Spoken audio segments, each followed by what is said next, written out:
चलिए हम लोग आज थर्ड लेक्चर शुरू करते हैं। तो हम लोगों ने क्या क्या पढ़ रखा है भाई अभी तक कि सेट्स वगैरह पढ़े थे, उसकी डिफिनीशन वगैरह है, कुछ इम्पॉर्टेंट सेट बताए गए थे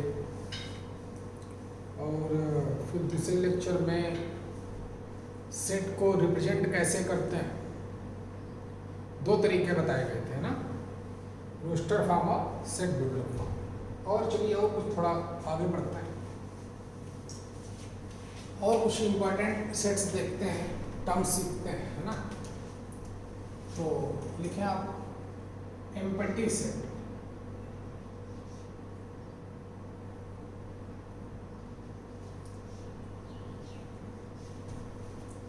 एम्पटी सेट,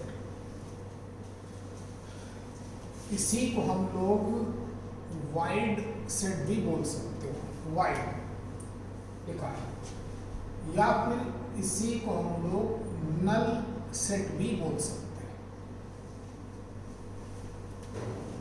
एम्पटी सेट बोलो या वाइड सेट बोले या फिर नल सेट बोले, ठीक है। क्या होता है तो मोहिते जी के नाम से, मोहिते साहब के नाम से, मोहिते साहब। तो शुरू करें। एम्पटी सेट, वाइड सेट या फिर नल सेट, इसको हम लोग डिनोट कैसे करते हैं। तो आप लोग मेरे साथ ही साथ लिखें, मैं बोल रहा हूं कि it is denoted by, it is denoted by phi. इसको हम लोग फाई से डिनोट करते हैं, या फिर और करली ब्रैकेट को वैकेंट छोड़ देंगे, खाली। कुछ इंपॉर्टेंट सेट और जो हमारे काम आएंगे, एम्पटी सेट, वाइड सेट या नल सेट है। बात एक ही, इसको हम लोग फाई या फिर इससे डिनोट करते हैं, ठीक है। इसमें कोई भी एलिमेंट लाई नहीं कर सकता है। तो हम लोग ऐसा भी बोल सकते हैं, सेकेंड डिफिनेशन, अ सेट कुछ भी capital X called null set या called void set. A set X, X हमारा कोई सेट है, called void set if n of X equal to 0। अब एन ऑफ एक्स का क्या मतलब है, ठीक है। तो पहले इसको देख लें कि इसको हम लोग फाई या फिर करली ब्रैकेट को इसे कुछ भी एलिमेंट नहीं लिखेंगे, बोलेंगे वाइड सेट। अब या फिर ऐसा भी बोल सकते हैं कि a set capital X called void set if n of X equal to 0। या ऐसा भी बोल सकते हैं कि a set having no element, क्या बोल सकते हैं, या फिर और a set having no element called void set. जिस सेट में एक भी एलिमेंट नहीं होगा उसको हम लोग बोलते हैं वाइड सेट। अच्छा, लिख लिया होगा आपने, ठीक है। इसको हम लोग ऐसे या फिर ऐसे डिनोट करते हैं। इसको हम लोग बोलते हैं, इस सिंबल को फाई, एफ आई ई, इस सिंबल को क्या बोलते हैं, फाई, ठीक है। अच्छा, अब वहां पे एक टर्म हमारे पास यूज हुआ, एन ऑफ समथिंग। तो इसको हम लोग कहीं पे लिखेंगे कि पॉइंट बना के लिख लें कि एन ऑफ ए अगर हमारे पास कोई सेट है, ए क्या है, ए कोई set, n of A stand for, इसका मतलब क्या होता है, स्टैंड फॉर नंबर को हम लोग ऐसे भी लिखते हैं, number of elements in set ए। ठीक है, एन ऑफ ए को हम लोग क्या लिख सकते हैं, इसका क्या मतलब, stand for number of elements in set ए, बोलते हैं उसको। अच्छा, तो वाइड सेट को या नल सेट को या एम्प्टी सेट को हम लोग या तो फाइल लिख दोगे या फिर कर्ली ब्रैकेट को आप वैकेंट छोड़ दोगे, खुला हुआ, ऐसे को डिनोट करता है। या फिर ऐसा भी बोल सकते हैं कि सेट एक्स, किसी भी सेट एक्स को हम लोग वाइड सेट बोलेंगे।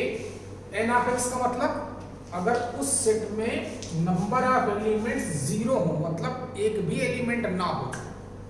ठीक है, या ऐसे भी लिखा है सेट हैविंग नो एलिमेंट, तब भी हम लोग क्या बोलेंगे इसको, तब भी हम लोग बोलेंगे एम्प्टी सेट। अच्छा, और एन ऑफ ए का मतलब मैंने आपको एक्सप्लेन किया। ठीक, चलिए, एन ऑफ ए का मतलब आप नोट कर लें। ठीक है, तो ये हमारा, अब और आगे बढ़ते हैं। ठीक, मैटर में आपके लिए नोट कर लिया होगा आपने।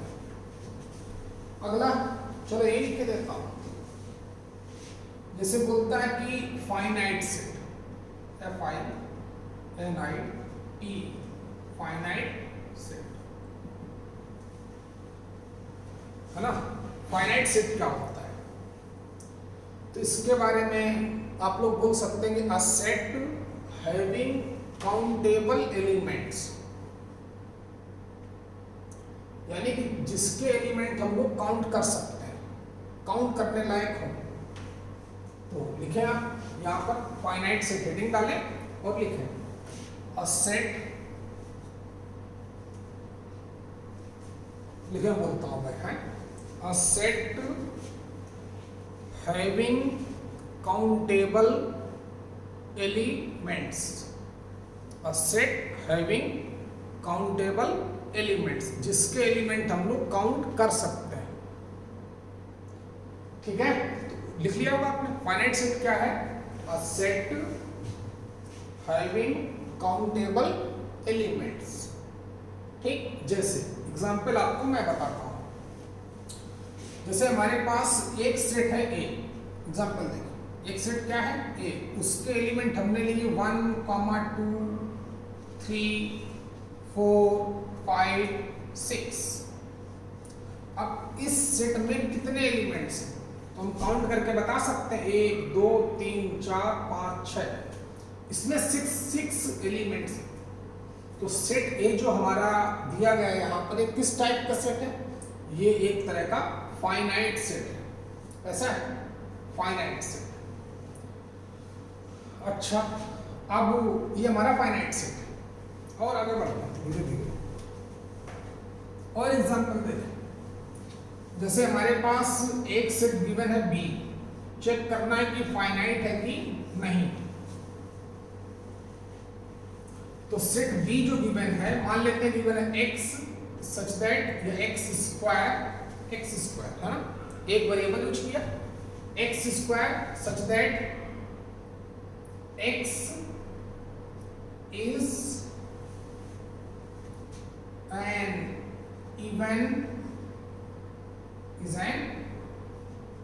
even prime number।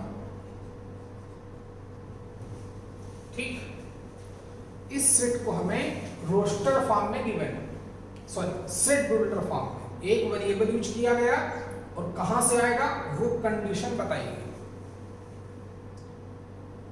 अब इवन प्राइम नंबर कौन कौन सी होती हैं, सिर्फ 2। इवन प्राइम नंबर तो एक ही होता है, सिर्फ 2,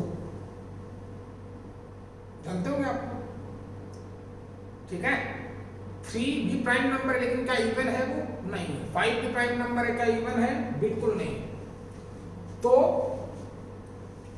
इस सेट को सबसे पहले हम कन्वर्ट करेंगे रोस्टर फॉर्म में, अपनी आसानी के लिए। अच्छा, तो प्राइम नंबर कौन सी होती है, कौन सी प्राइम नंबर होती है, वो भी इवन चाहिए, तो 2, यानी कि x की वैल्यू कौन सी ले सकते हैं, 2, तो सेट बी हमारा कितना हो जाएगा, सिर्फ 2 का स्क्वायर, क्योंकि और कोई मैं x की वैल्यू पिक ही नहीं कर सकता हूं, क्योंकि इस कंडीशन को भी फॉलो करना कंपलसरी है।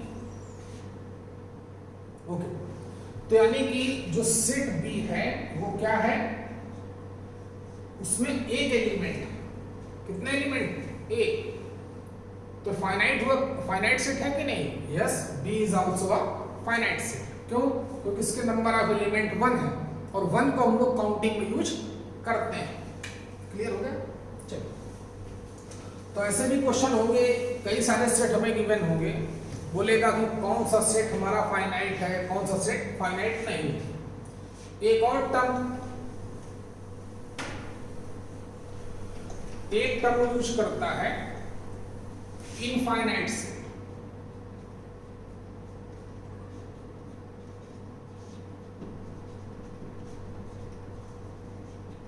इनफाइनाइट सेट, इसके जैसा नाम से पता चल रहा है वो आप समझ ही रहे हो कि जिस सेट के नंबर ऑफ एलिमेंट्स आप काउंट ना कर सकें, आइडिया ही ना लगा सकें कि इस सेट में कितने एलिमेंट्स हैं, ठीक है, तो उसको बोलेंगे इनफाइनाइट सेट। या ऐसा भी बोल सकते हैं कि आ सेट, कोई भी set A B C, capital A या कैपिटल बी या कैपिटल सी या capital X, called infinite set if set X having infinite elements, ठीक है। या मैं आपको लिख देता हूं, पहले वाला लिख लिया फाइनाइट सेट, अ सेट, ठीक है, लिख लिया होगा, अ set having countable elements. Example आपके सामने 2 मैं करा ही चुका हूं, तो इनफाइनाइट सेट में लिख देता हूं। चलिए, अ सेट, कुछ भी क्या ले लो, मान लेते हैं एस या कैपिटल बी ले लेता हूं, a set capital B called infinite set, a set capital B called क्या, infinite set if n of B, n of B का मतलब अभी एक्सप्लेन किया था कि सेट बी में नंबर ऑफ एलिमेंट्स कितने हैं, एन ऑफ बी का मतलब इक्वल टू कितना, इंफिनिटी। जिस सेट के नंबर ऑफ एलिमेंट इनफाइनाइट है उस सेट को हम लोग इनफाइनाइट सेट बोलेंगे। फाइनाइट सेट जिसके आप नंबर ऑफ एलिमेंट्स काउंट कर सकते हैं उस सेट को बोलेंगे फाइनाइट सेट, ठीक है। जैसे इसका example, set of natural numbers. Natural numbers कौन कौन सी होती हैं, 1 2 3 4 5 6 7 8 2 मिलियन 16 मिलियन 18 ट्रिलियन, करते रहो, काउंट कर ही नहीं पाएंगे। बात समझ पा रहे हैं कि नहीं? तो सेट ऑफ नेचुरल नंबर हो गया, सेट ऑफ रैशनल नंबर हो गया, या सेट ऑफ इंटीजर्स हो गया, जो फर्स्ट लेक्चर में आपको पढ़ाए गए थे। वो सब के सब क्या है, वो सब के सब इनफाइनाइट सेट, ठीक है। और फाइनाइट सेट जिसके नंबर ऑफ एलिमेंट आप काउंट कर सकें, 2 हैं, 3 हैं, 5 है, 20 है, 200 है, ठीक है। चलिए, ठीक है ना। तो चलिए और कुछ देखते हैं, कुछ 1-2 टर्म और, या एक बहुत इंपॉर्टेंट बात और डिस्कस करता हूं आपके साथ, यहां हमें लोग फंसाते हैं। अब हमसे कई बार लोग क्वेश्चन करते हैं, डाउट आता है, थोड़ा पहले एम्पटी सेट के बारे में और कि सर जी आपने सेट के बारे में क्या बोला था। सेट होता है कलेक्शन ऑफ एलिमेंट, अब इसमें तो एलिमेंट है ही नहीं, तो फिर आपने इसको सेट क्यों बोला, ये भी क्वेश्चन। सेट क्या है, सेट के बारे में क्या इन्फॉर्म किया था, well defined collection of distinct element. बात समझ पा रहे हैं? अब इसमें तो हमने एक भी एलिमेंट नहीं होगा तो उस सेट को बोलेंगे एम्प्टी सेट। तो इसको सेट क्यों बोला गया, इसमें कोई भी एलिमेंट नहीं तो इसको सेट क्यों बोला गया, ये क्वेश्चन आएगा आपके दिमाग में, क्वेश्चन आना चाहिए, तभी आप साइंस सीख सकते हो। ठीक है, खुद क्वेश्चन डेवलप होनी चाहिए। तो देखते हैं भाई क्यों सेट बोला गया इसको है। जैसे मान लेते हैं मकान है, जो मकान होते हैं हमारे, उनको किस मोटिव के साथ मकान बनाते हैं हम लोग, ताकि उसमें लोग रहें। यही तो मोटिव है। मकान जो बनाए जाते हैं हमारे, किस मोटिव के साथ बनाए जाते हैं, ताकि उसमें लोग रहें। लेकिन क्या जिस मकान में कोई भी नहीं रहता है तो क्या उसको हम लोग और कुछ बोलेंगे? नहीं, उसको भी मकान ही बोलेंगे। इसलिए सेट की वो डेफिनेशन ठीक है, कलेक्शन ऑफ एलिमेंट होना चाहिए, लेकिन ये भी सेट है जिसमें कोई भी एलिमेंट नहीं होगा, वो भी एक तरह का सेट है। ठीक है, तो आप थोड़ा समझ चुके होंगे। दूसरी बात, कई बार क्वेश्चन कर लेंगे कि जो फाई है, यानी कि एम्प्टी सेट या वाइड सेट या फिर नल सेट है, ये किस टाइप का सेट है? ये हमारा फाइनाइट सेट है कि इनफाइनाइट सेट? गौर करिएगा, ये फाइनाइट है कि इनफाइनाइट? तो एम्प्टी सेट है तो n ऑफ फाई कितना आएगा? वो आएगा 0। इसमें एक भी एलिमेंट नहीं है। तो फाइनाइट है कि इनफाइनाइट?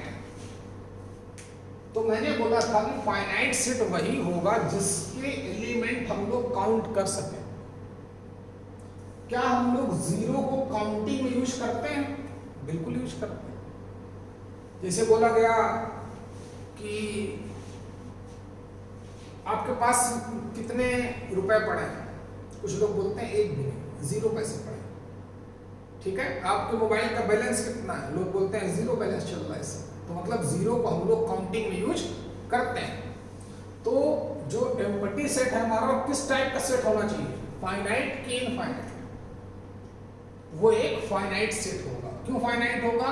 क्योंकि उसके नंबर ऑफ एलिमेंट कितने होते हैं ये हमें पता है। 0 को भी हम लोग काउंटिंग में यूज करते हैं कि नहीं? तो फाई जो है वो क्या है? Is a finite set. इसको हम लोग पॉइंट बना के इनफाइनाइट सेट के एग्जांपल लिख लिए होंगे, जो ना लिखे तब भी चलेगा। एक नोट करके लिखें या ऐसे लिख लें कि फाई इज अ किस टाइप का सेट? Finite set. ये भी हो गया। ठीक, कुछ और छोटे छोटे टर्म्स, जैसे बोलेगा सिंगलटन सेट। क्या बोलेगा? अगला टॉपिक सिंगलटन सेट। सब मिलेंगे, थ्योरी चल रही है अभी तक है। नाम से ही पता चलता है, सिंगल मतलब एक, तो वैसे इसके अंग्रेजी में लिखना है।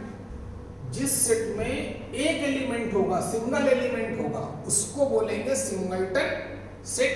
बसो, चलिए मैं लिखता हूं, थ्योरेटिकली लिख देते हैं कि अ सेट कुछ भी capital B called singleton set,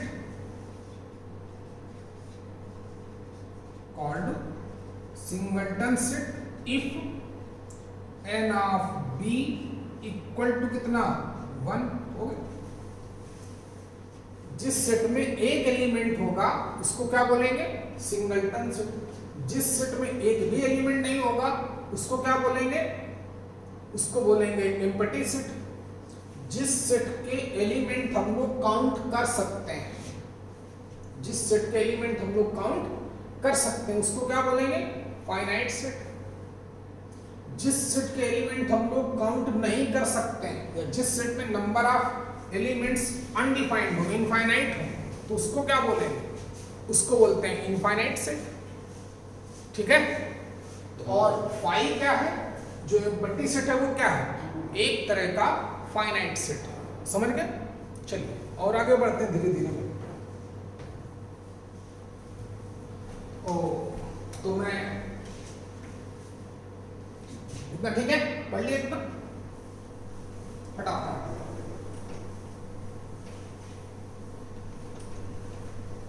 singleton set क्या है? जिसमें एक एलिमेंट हो, वो सिंगलटन सेट। एक होता है पेयर सेट उनकी जरूरत नहीं है, इसलिए मैं नहीं बता रहा, छोड़ो।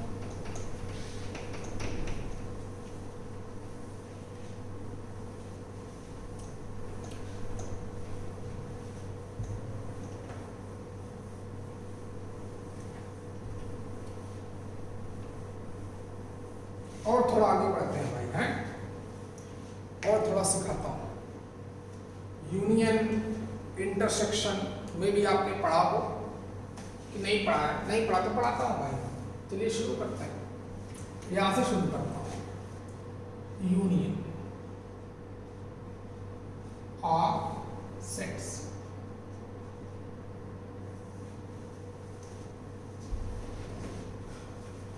यूनियन का मतलब समझिए, यूनियन बनाना, एक सब बनाना अपना कुछ है ना, इकट्ठा करना, यूनियन। तो कुछ वैसे ही देखते हैं क्या होता है कि पहले देख लें। If A and B are two sets, अगर capital A and capital B two sets हैं, टॉपिक का नाम है हमारा, अगला टॉपिक है यूनियन ऑफ सेट्स। तो लिखें आप, if capital A and capital B are two sets, then A U B, A U B, इसी को है ना स्टैंड फॉर, ये सिंबल किसके लिए स्टैंड होता है, ये लिखा जा रहा है, A U B stand for A union B. तो ए यू बी लिखेगा, इसका मतलब क्या समझा जाएगा, ए यूनियन बी। इसको क्या पढ़ेंगे, ए यूनियन बी, ऐसे तो लिखते हैं। एंड डिफाइंड एज, और किस तरीके से डिफाइंड है, क्या है तो देखते हैं मैथमेटिकली। अगर हमारे पास capital A and capital B two sets हैं, तो ए यू बी का मतलब ए यूनियन बी। अब वो किस तरीके से डिफाइंड है उसको देखते हैं। तो डिफाइंड कैसे होता है, as A union B equal to,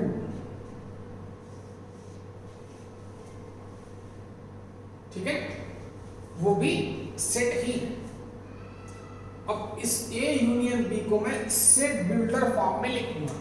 set builder form, set को लिखने का एक टेक्निक, तरीका, मेथड, जिसमें हम लोग एक या एक से ज्यादा वेरिएबल यूज करते हैं, पिछले लेक्चर में पढ़ाया गया था। और एक ऐसी प्रॉपर्टी लिखते हैं जिसको उस सेट का हर एक एलिमेंट फॉलो करता है। तो ए यूनियन बी किस तरीके से डिफाइंड है, मैं लिखता हूं एक्स सच दैट, मतलब A union B X type का कलेक्शन होगा। सच दैट मतलब किस तरह से, देखिए कंडीशन कि एक्स बिलोंग्स टू ए और एक्स बिलोंग्स टू बी, बस हो गया।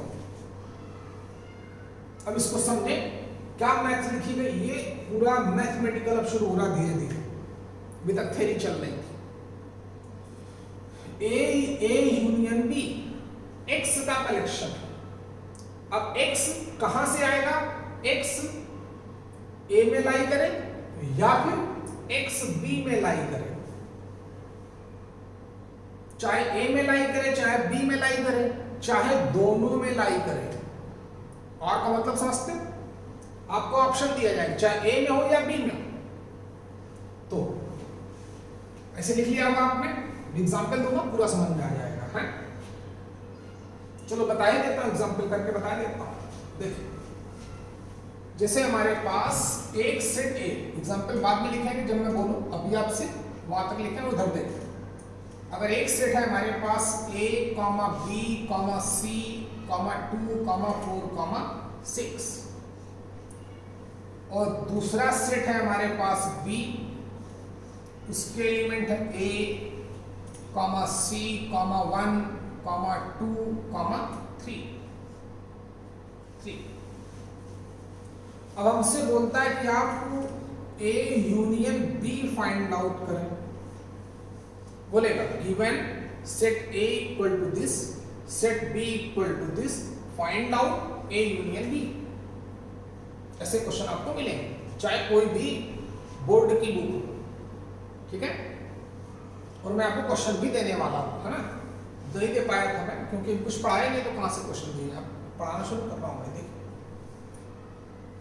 तो ए यूनियन बी में कौन आएगा, चाहे वो ए में लाई करे या फिर बी में लाई करे। देखते हैं ए के कौन कौन से एलिमेंट हैं, वो सब लिख देते हैं पहले। ए comma B comma C comma 2 comma 4 comma 6। चाहे ए में लाई कर तो ए के सारे एलिमेंट लिख दिए। अब सेट बी के ए, सेट बी में भी ए है, तो क्या यहां पर मैं ए लिखूं? लिख भी सकता हूं, लेकिन जरूरत नहीं है उसकी। क्यों? क्योंकि एक बार मैं ए को लिख चुका हूं। और सेट क्या है? वो डिस्टिंक्ट एलिमेंट्स का कलेक्शन है। किसका कलेक्शन है? डिस्टिंक्ट एलिमेंट का। तो जो एलिमेंट दोनों में कॉमन होगा उसको एक ही बार लिखा जाएगा। इस सेट की डिफिनेशन। सेट क्या है? Well defined collection of distinct element. ना एलिमेंट को हम रिपीट नहीं करेंगे। तो जो एलिमेंट दो बार आएगा, एक ए में भी हो और बी में भी, तो उसको एक ही बार लिखा जाएगा। क्या सी है? सी भी है तो वहां लिख चुके। क्या वन है?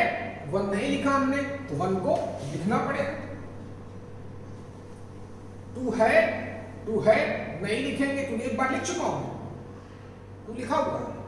3 इसमें है, क्या इसमें है? बिल्कुल नहीं है, तो 3 को लिखना पड़ेगा। अगर हमारे पास सेट ए ये गिवन होता, सेट बी ये गिवन होता और ए यूनियन बी पूछने को बोलता, तो हम ये लिखते। क्लियर हुआ कि नहीं? हाँ, तो ए यूनियन बी क्या है?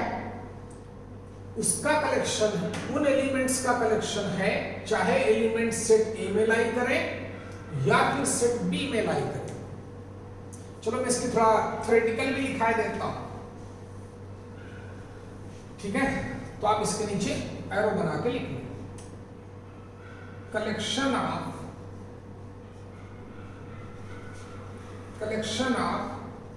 सच elements, collection of such elements, ठीक है,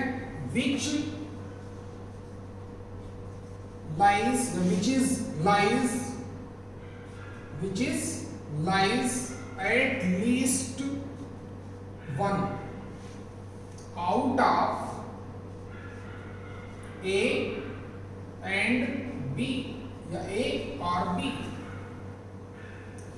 Collection of such elements which lies at least one out of A and B।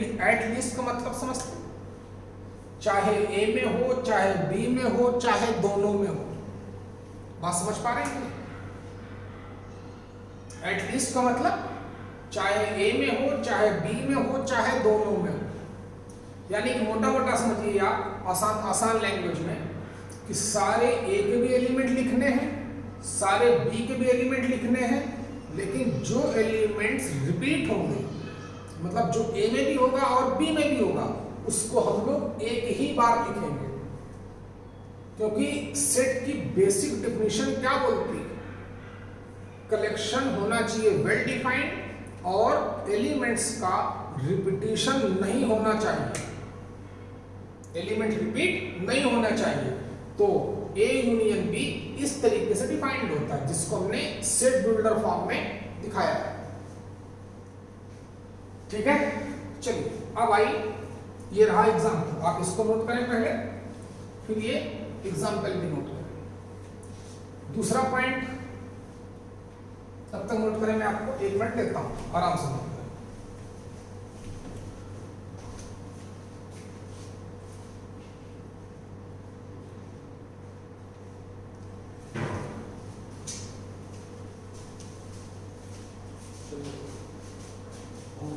ना चलो आपने? चलो पेरेंट्स आए थे इंक्वायरी के लिए। कहाँ से? बारामती के, वो आपका नंबर ले लिए, बोले कि हम बात करेंगे। रोकते हो वो? हम रोके हैं तो बोले कि नहीं। अच्छा, नोट कर लियो बेटा।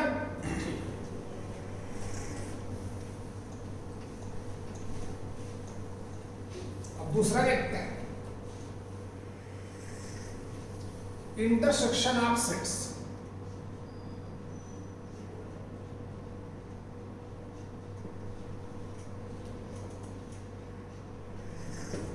ठीक है, वही कहानी, वो तो लाइन लिखी लो।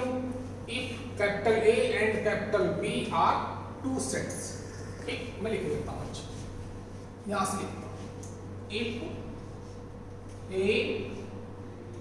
And B are two sets, then A और यूनियन वाले सिंबल को पलट दिया। यूनियन वाले सिंबल को क्या कर दिया गया? उसको पलट दिया गया। A this B stand for A intersection B, A intersection B, A U वाले सिंबल को पलट देते हैं। अच्छा, एंड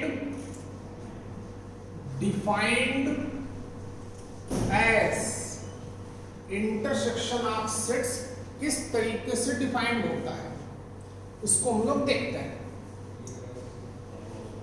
कि A intersection B equal to A union B उस तरीके से डिफाइंड होता है, और ए इंटरसेक्शन बी देखते हैं। X such that x belongs to A and x belongs to B, समझ गए? चलिए आप एक बार नोट करें, फिर मैं आपको बताता हूं, तब तक नोट करें।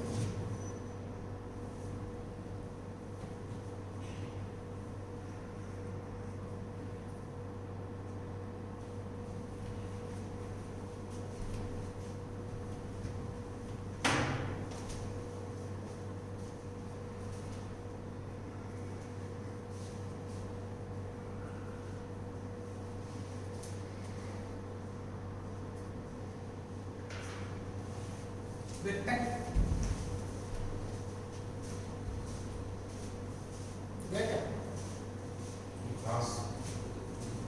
रुको 2 मिनट तक बैठता हूं। टाइम तो कितना हो गया? ए एंड बी अगर टू सेट्स हैं तो ए और जो यू है उसको पलट दिया, एंड बी इसको पढ़ते हैं ए इंटरसेक्शन बी। ये किस तरीके से डिफाइंड है? इसको भी मैंने रोस्टर फॉर्म में लिखा है। x such that x belongs to A and x belongs to B, वहां पे और लगा है, क्या लगा है? और यहां पे लगा है एंड। इसका मतलब क्या हो गया? A इंटरसेक्शन B उसका कलेक्शन होगा जो A में भी है एंड B में भी है। जबकि यूनियन में क्या था? चाहे वो ए में लाई करे, चाहे बी में लाई करे, चाहे दोनों में लाई करे, लेकिन यहां पे ऐसा नहीं। ए इंटरसेक्शन बी उन्हीं एलिमेंट्स का कलेक्शन होगा जो ए में भी हो एंड बी में भी हो, कंपल्सरी। यानी कि मैं बोल सकता हूं दोनों के जो कॉमन एलिमेंट्स होंगे, क्या भाई? कॉमन एलिमेंट्स, जो दोनों के कॉमन एलिमेंट्स होंगे उनका कलेक्शन जो होगा वो ए इंटरसेक्शन बी को रिप्रेजेंट करेगा। जैसे अभी हमने एग्जांपल लिया था, चलो फिर कुछ ले लेते हैं, एग्जांपल देख लेते हैं। जैसे मान लेते हैं, चलो गिवन है, given set A equal to 1 2 3 4 A B C, ये हमारा set A, and set B equal to, है ना, वो गिवन है 2, 4, 6, 8, ठीक है, D A। अब बोलता है कि ए इंटरसेक्शन बी बताएं क्या आएगा। तो ए इंटरसेक्शन बी के बारे में क्या बोला गया, उन्हीं एलिमेंट का कलेक्शन होगा जो ए एंड बी दोनों में लाई करते हो, यानी कि दोनों के कॉमन एलिमेंट्स का कलेक्शन। तो दोनों क्या वन ए में है, क्या बी में है, बिल्कुल नहीं है। तो क्या ए इंटरसेक्शन बी में आएगा, बिल्कुल नहीं आएगा। 2 आएगा। चलिए पहला एलिमेंट क्या दिख रहा है, 2। नेक्स्ट 3 है, नहीं है, नहीं आ सकता। 4 है तो 4 आएगा। ए नहीं है, नहीं आएगा। बी नहीं है, बिल्कुल नहीं आएगा। सी नहीं है, बिल्कुल नहीं आएगा। तो ए इंटरसेक्शन बी में कितने एलिमेंट होंगे, सिर्फ 2, 2, 4। समझ गए। अगर यही बात करता ए यूनियन बी की, ए यूनियन बी में क्या आता, 1 2 3 4 ए बी सी। सेट ए के तो सारे एलिमेंट लिख देंगे। सेट जो एलिमेंट कॉमन होगा उसको एक ही बार लिखते हैं, क्योंकि सेट की डेफिनेशन पता ही, बेसिक डेफिनेशन। तो 1 2 3 4 ए बी सी, 6 आएगा, 8 आएगा और डी आएगा। तो उस ए यूनियन बी के एलिमेंट वो होंगे। ठीक है, चलिए आगे बढ़ते हैं। बहुत दिन हो गया ना भाई लेक्चर में।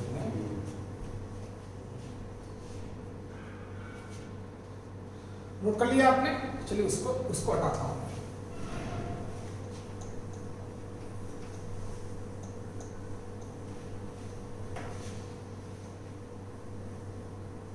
चलिए आप इतना पढ़ें, ठीक। कल आपको फिर एक लेक्चर मिलेगा, ठीक है। इतना ही पढ़ें आप, पूरा रिवाइज करते रहें। जितना रिवीजन करोगे आप, बहुत छोटे बच्चे हो भी, बहुत केयर करनी है आपकी। जब तक लॉकडाउन चल रहा है तब तक ऐसे धीरे धीरे हम लोग पढ़ें। उसके बाद में आपको दोहरी मेहनत की जाएगी आपके साथ, डबल, है ना। सुबह से लेकर शाम तक आपको लेक्चर दिए जाएंगे। चलिए, थैंक यू।